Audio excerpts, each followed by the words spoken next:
one. Welcome. You have landed on the Daily Objective from the Ayn Rand Center UK. So happy to see you with us, wherever you are. You might be in jolly old England. You're probably somewhere else around the world, and that's great because we are, in fact, a global community, a movement of people interested in Ayn Rand's philosophy of objectivism. And there's so much to learn.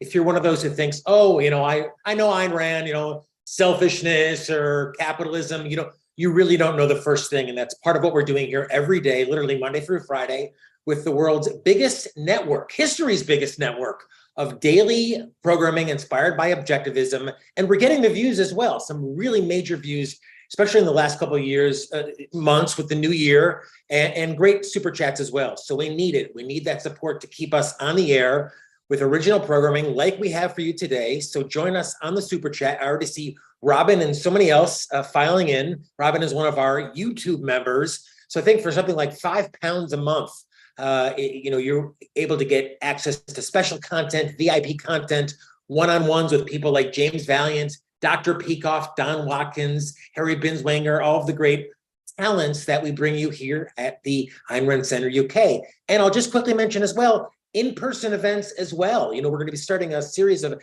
live events throughout jolly old England and the greater European area, the greater European continent. So stay tuned to that because we'll have more information on that as the days and months approach. But we've got a great presentation for you today as well. And as always, we operate on the trader principles. So if you enjoy it, show us some love in the super chat. But, I'm not really a person who's in touch with celebrities, but we have something straight from celebrity culture for you today because it's of interest and I'm told it rates well. So we'll get to that. And of course, we want to always emphasize that this is not part of objectivism. We're inspired by objectivism. And that's what this presentation is today. But this is what has caught our attention this morning.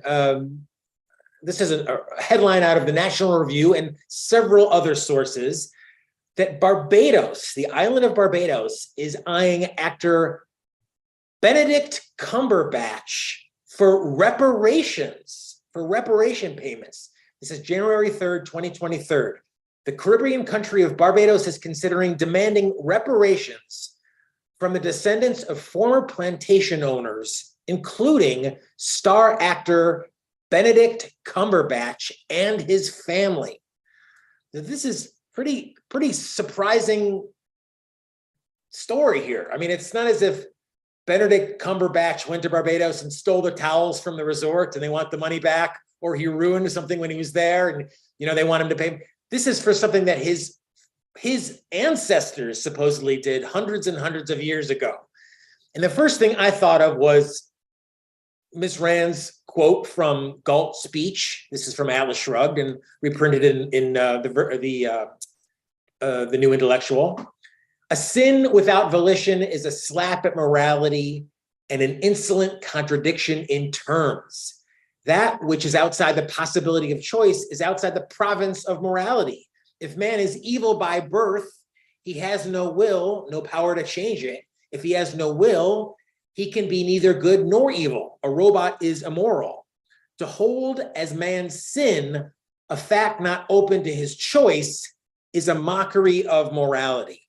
So this whole idea that Benedict Cumberbatch is guilty for something that his ancestors, great ancestors, did hundreds and hundreds of years ago, it is, paraphrasing Ms. Rand here, a mockery of morality.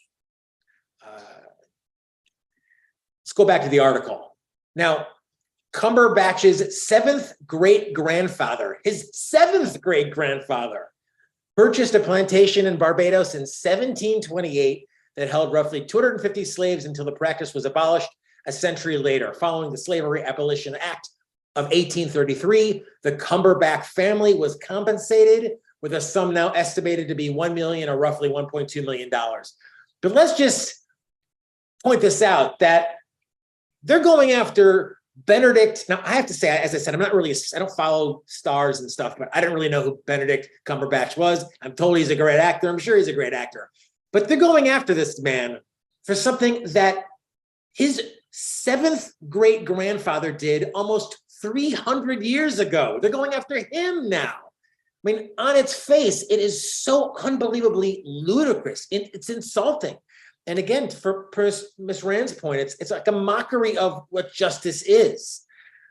The General Secretary of the Caribbean Movement for Peace and Integration told the Telegraph that the Hollywood star's family would not be immune to forthcoming reparation investigations. So they're not immune. So what is the upshot there? You did it, Benedict Cumberbatch. You did it. You're not immune. You know, and what is his guilt here? What did he do? Is it the color of his skin? Someone in his family tree from generations and generations and generations. He is bearing the cross of that, of whatever it is. I mean, it's such an unbelievable insult. And the fact that, you know, we always talk about what is government? Government is people with guns. I mean, government is force. So the fact that people in government have this type of philosophy should be absolutely chilling. Wes, thank you for your super contribution. Wes Stewart says, this is so preposterous. Ask anyone remotely rational if a child should be seen as guilty because a parent committed a crime, and they would say no. But a distant ancestor did something, and we should talk reparations. And in fact, not just talk, Wes. I'm going to get to this, a story in my hometown where I went to school where reparations aren't just being asked, they're being paid. But this notion of, you know, you did it. And I guess the idea is if you're white, you did it. I mean, we were all guilty, I guess. So you did it. You're guilty of something. And then again, this is quoting, and thank you again, Wes. Really awesome contribution. David Denny from the Peace and Integration Movement says, any descendants of white plantation owners who have benefited from the slave trade should be asked to pay reparations. Asked, right? They're going to be asked to pay reparations. And any descendants of white plantation, this is just such straight up racism. And it's disgusting on its face. When I talk a bit about Ms. Rand's essay on racism, but you know, it goes on and on. Similar statements were echoed by the island nation's deputy chairman overseeing the National Commission on Reparations. David Nkamasong says, this is at the earliest stages. We are just beginning. A lot of this history is now really only coming to light. So, you know, what is the upshot here? That you're responsible for all the sins of whatever group, racial, tribal, historical, you want to get, you know, you don't want to, but you're going to be saddled into. You know, you're responsible for whatever they did.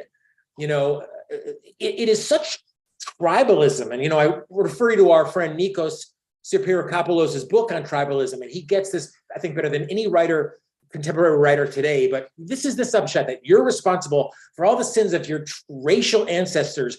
It's so vile on its face. But of course, behind all of it is altruism. This evil David Nkamasong says, oh, don't worry. The money that they expropriate, you know, from people because 7 generations ago, 300 years ago, their great-great-great-grandparents had slaves. Don't worry. The money we take from these people is going to go to hospitals, local schools, infrastructure. So behind all of it, there's altruism. Oh, don't worry. It's self-sacrifice. It's altruism. And, you know, Benedict Cumberbatch is an obvious target, right? I mean, look, he's got a huge, big house in LA. He's got a $10 million mansion in LA. Why is that right? You know, the only reason he has it was because his 7 generations, 300 years ago, his great-grandparents had slaves. So obviously, that's why Benedict Cumberbatch is living it up. What a friggin' joke. But that's the upshot of altruism. That's it playing out right in front of our eyes. That Benedict should sacrifice because others are needy in Barbados. And 300 years ago, someone related to Benedict had slaves, like everyone else at the time, I'll point out. Kenny Demeter says, pretty sure any of us who have both slaves and slavers have ancestors. How do you calculate this? Asked Kenny. How do you calculate who was benefited and who was hurt hundreds and hundreds and hundreds of years ago? I mean, you can't without being the worst sort of racist. I mean, honestly, I don't even want to get into it, but is it like, do they look at your skin color, Kenny, and say, you know, this color people get this amount of money or reparation? It's just gross. And to circle back to Miss Rand here, to punish a man for a crime he committed before he was born is a mockery of justice. Straight up. I mean, that's exactly what this is. This is Ayn Rand from Galt's speech, from Atlas Shrugged, and this is what the island of Barbados is doing. To punish someone for a crime he committed before he was born is a mockery of justice. To hold him guilty in a matter where no innocence exists is a mockery of reason. Benedict Cumberbatch didn't do anything. He was born into a family that he's made his own way. Again, I don't follow this guy, but he seems like a pretty good actor. He's been talented. He's been successful. I mean, to go after him because he's successful is, in my opinion, the hatred of the good for being the good. Finishing Miss Rand now, quote, to destroy morality, nature, justice, and reason by means of a single concept is a feat of evil hardly to be matched. And that the quote is from her article on original sin. And you can look at that up at the lexicon. The island nation formally became a republic last year after cutting ties with the British monarchy. During a celebration marking the occasion, then Prince of Wales Charles became the first member of the royal family to publicly acknowledge, quote, the appalling atrocity of slavery, adding, it forever stains our history. Well, without getting into too much of the history, I'll just point out two pieces of writing by Miss Rand that I'd really recommend. One is from a new textbook of Americanism, The Politics of Ayn Rand, and it's actually an essay written by Amy Peikoff talking a bit about the history of slavery, the history of racial injustice, and how America and Western ideals, including those practiced in the UK, ultimately resulted in the abolition of slavery worldwide. The other article I'd recommend is Miss Rand's article on racism, published in The Virtue of Selfishness back in 1963. It's available online, quite simply a must read. Interestingly, I'll close with this.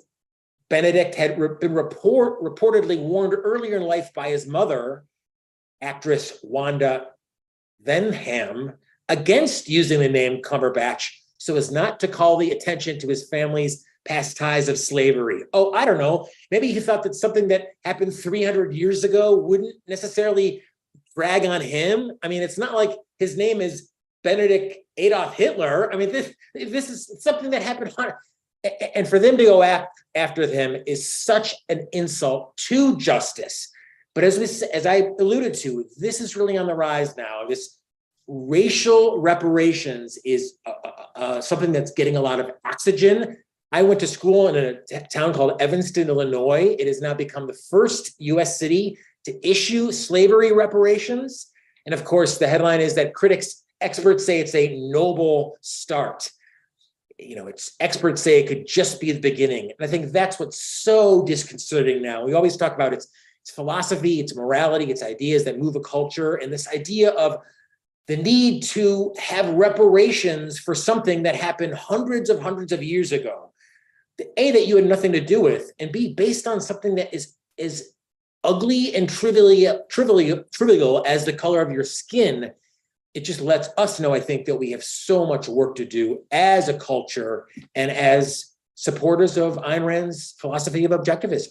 I refer you to her wonderful essays on this topic if you're as outraged on this news story as I am. How ugly, gross, you know, Rand talked about racism as a barnyard mentality, right? You're not a barnyard person. Wherever you are, you're an individual, you make your own choices, you forge your own path to the best of your ability based on your reason, based on your abilities, your opportunities, your activities, what you do. And it's not because you're born into some kind of a racial tribe. So see Miss Rand's article for more on that. And thank you for being with us. You know, we're here Monday through Friday, every day with the new Ayn Rand Center UK Daily Objective. In fact, many days we have more than one particular show. We've got people like Mark Pellegrino, who does TV chat, TV talk, talking about the kind of aesthetic issues. We've got Dr. Yaron Brook is on the channel. Leonard Peikoff, Harry Binswanger is here every week, and we're only able to do it with your support. So take this opportunity to do that. Don't be a freeloader. Now, I know I get a lot of guff on this super chat with the, oh, homie's calling out his players. But, you know, if you're not paying, then you really are playing. Think about it.